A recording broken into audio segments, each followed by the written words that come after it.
Long before her name would appear on news broadcasts around the world, Gabby Petito was simply a young woman with big dreams. Born on March 19, 1999, Gabrielle Venora Petito grew up surrounded by family and friends who described her as kind, creative, and full of life. Gabby loved art, she loved photography, and more than anything, she loved the idea of an adventure. Those who knew Gabby often spoke about her bright personality. She had a warm smile, an infectious laugh, and a desire to see more of the world than the small corners she had grown up in. Like many young people her age, Gabby spent hours on social media sharing pieces of her life with friends and followers. But unlike most people, she dreamed of turning that passion into something bigger.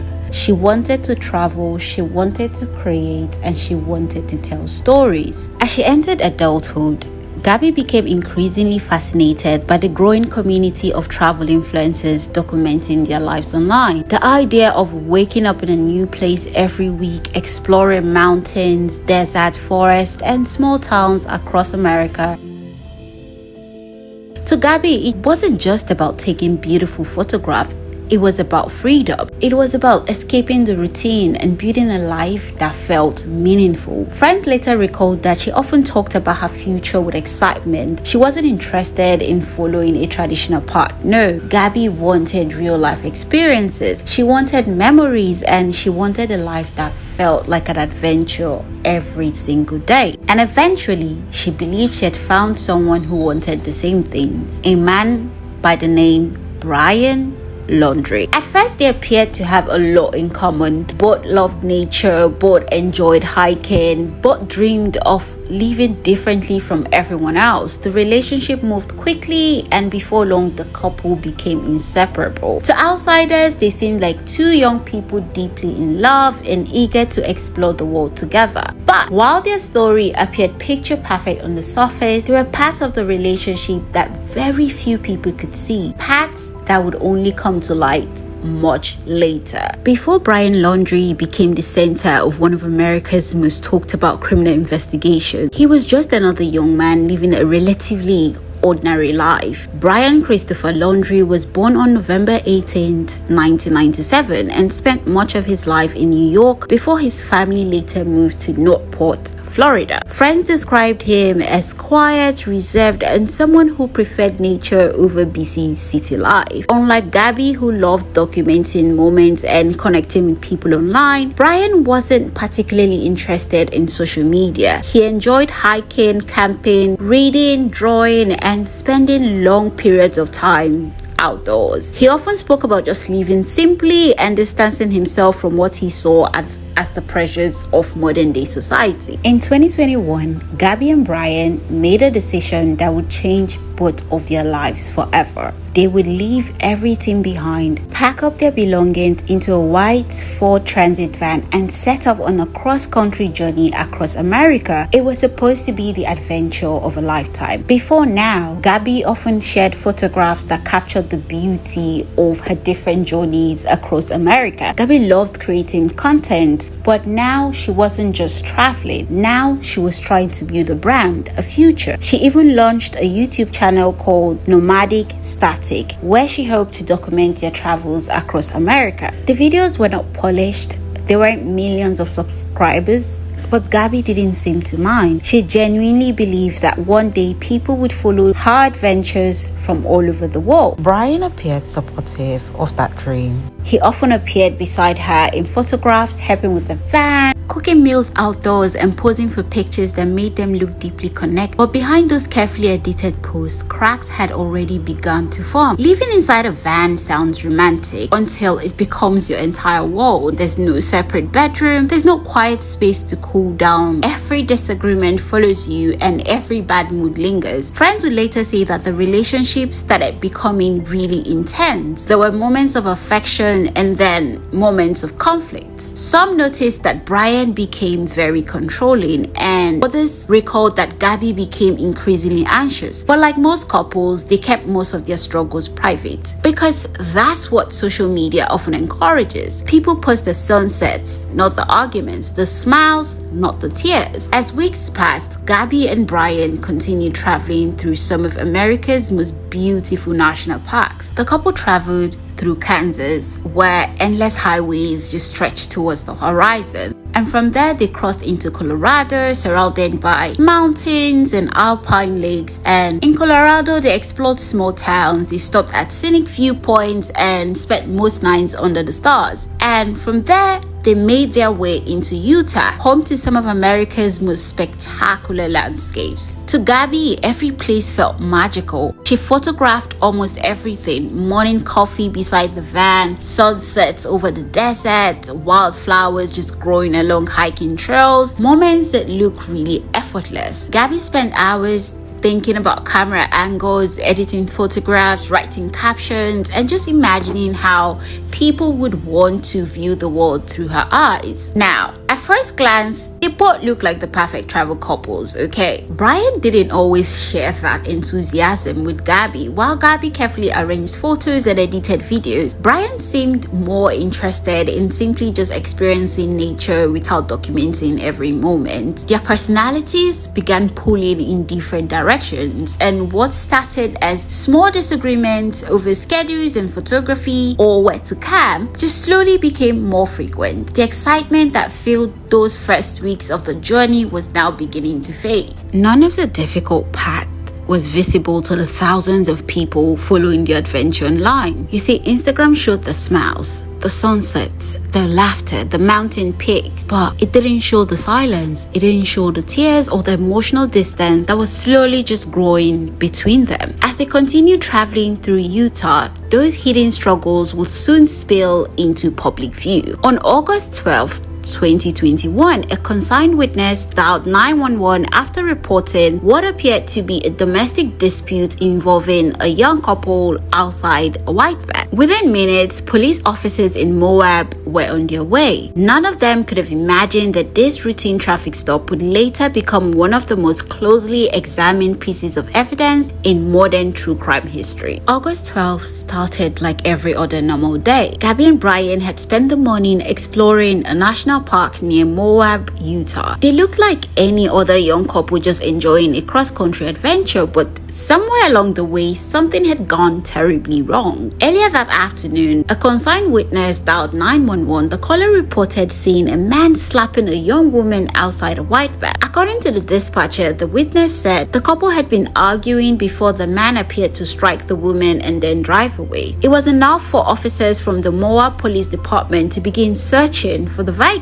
Minutes later, Officer Daniel Robbins spotted the white Ford Transit van, and before the police lights even came up, something unusual happened. The van suddenly accelerated. For a brief moment, it crossed over the curb before finally pulling over to the side of the road. This is the body cam footage from that day. Sorry that I'm so mean, because sometimes The difference between Gabby and Brian was clearly noticeable. Gabby was visibly distressed. She was just crying uncontrollably. Her breathing was rapid and her hands trembled. Brian, by comparison, appeared really calm. He was all smiley with the police officers, talked about how much he loved Gabby, and tried to downplay the entire situation. To investigators at the scene, it just looked like a couple who had simply argued during a very stressful road trip. But many people who later watched the footage noticed something else. Gabby just repeatedly blamed herself. She apologized over and over again, and she kept describing herself as having anxiety, and she told the officers that she had obsessive compulsive tendencies, and just admitted that the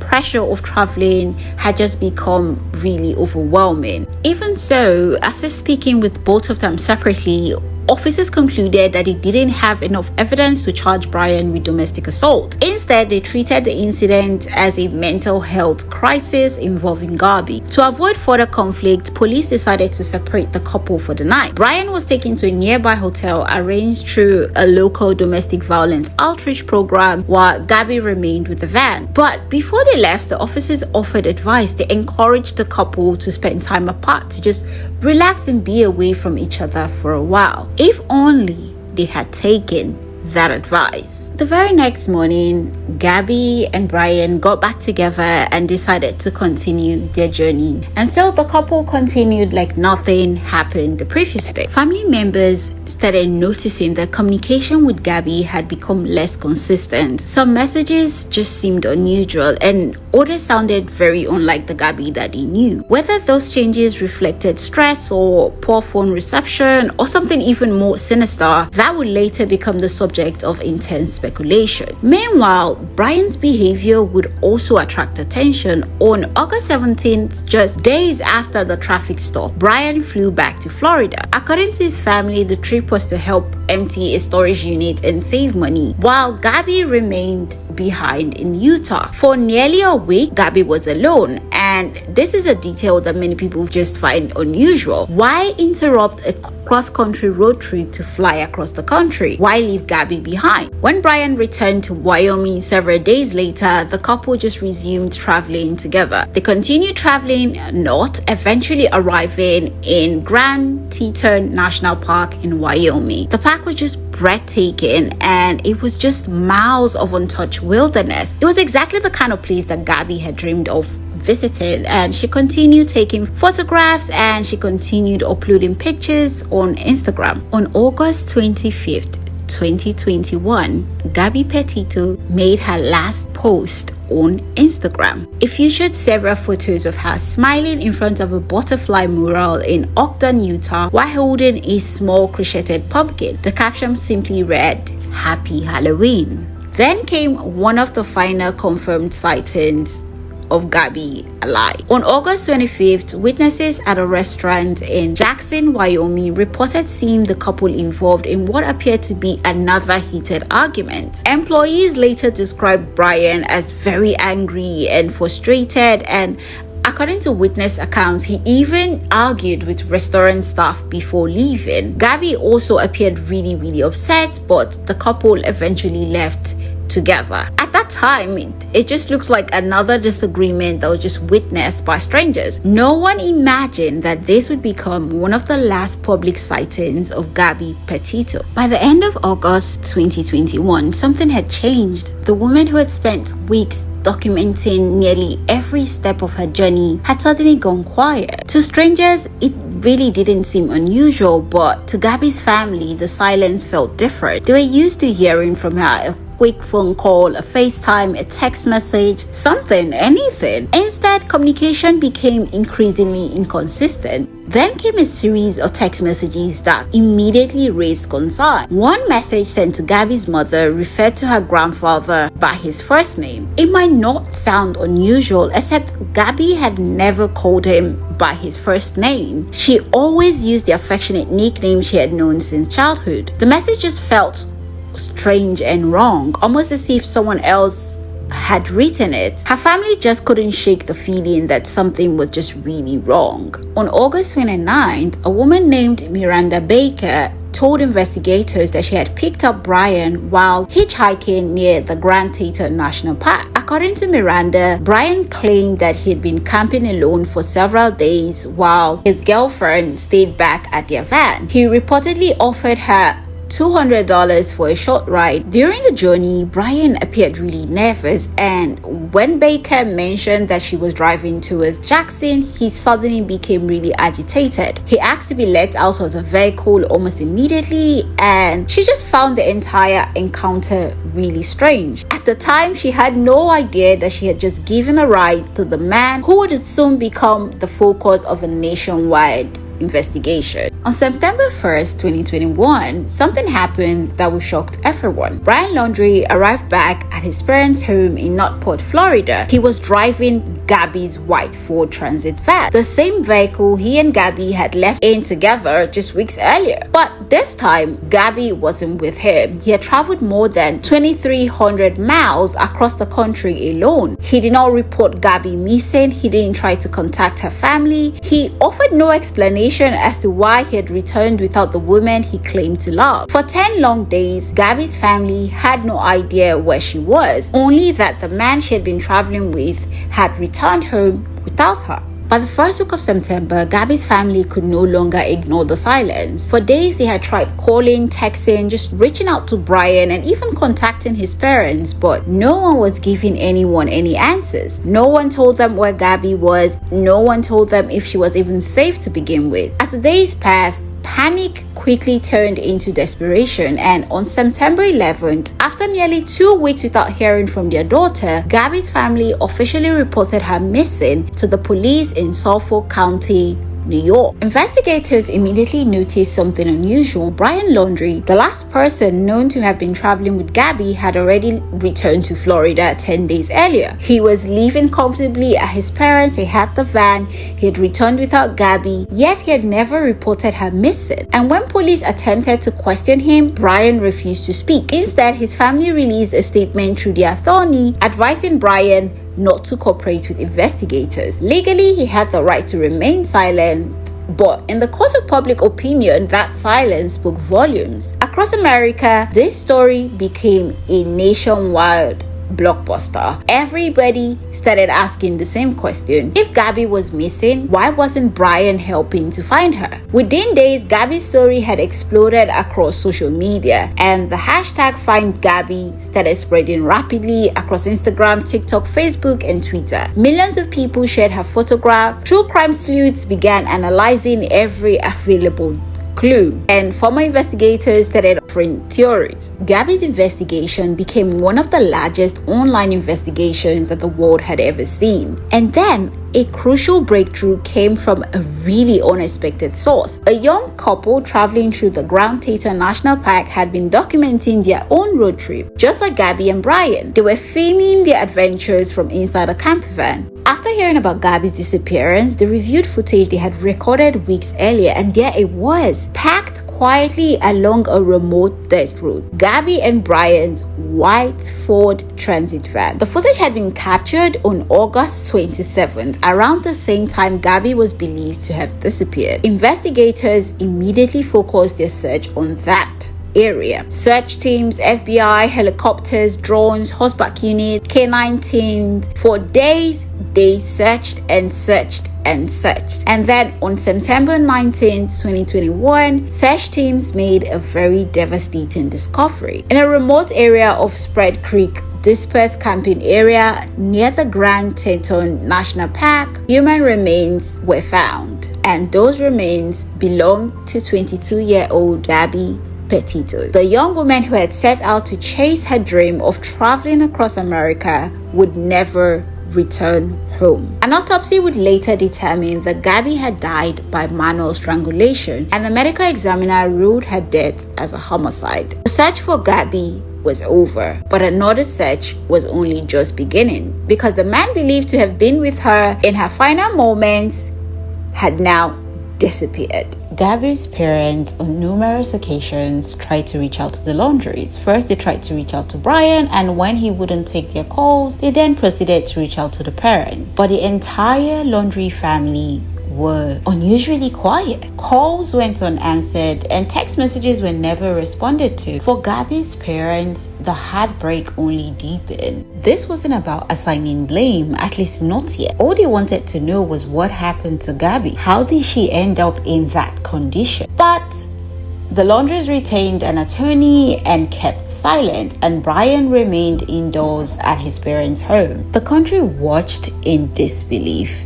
Many people struggled to understand how the parents of the last person seen with Gabby could remain silent while another family searched desperately for their missing daughter. Television crews gathered outside the Laundrie home day and night, and every movement inside the house became national news. The front door opening, a curtain moving, a family member stepping outside, everything was recorded. And just when you thought this case couldn't even get more bizarre, something else happened. On September 17, 2021, Brian's parents contacted the police with surprising news. They said Brian had been missing for several days. According to them, Brian had left home on September 13th, telling them he was going hiking in the Carlton Reserve, which was a sprawling nature preserve just outside Northport. His family said they believed he would return later that evening, but he never did. The revelation stunned investigators. The one person who might have been able to explain what happened to Gabby was now missing, almost immediately questions began to emerge. If Brian had disappeared on September 13th, why wait until September 17th to report him missing? The delay caused intense public speculation. Outside the Laundrie family home, crowds grew larger. Some carried signs reading "Justice for Gabby." Others shouted questions towards the house. Did Brian's parents know where he was? How had they helped him escape? Or were they genuinely searching for their son?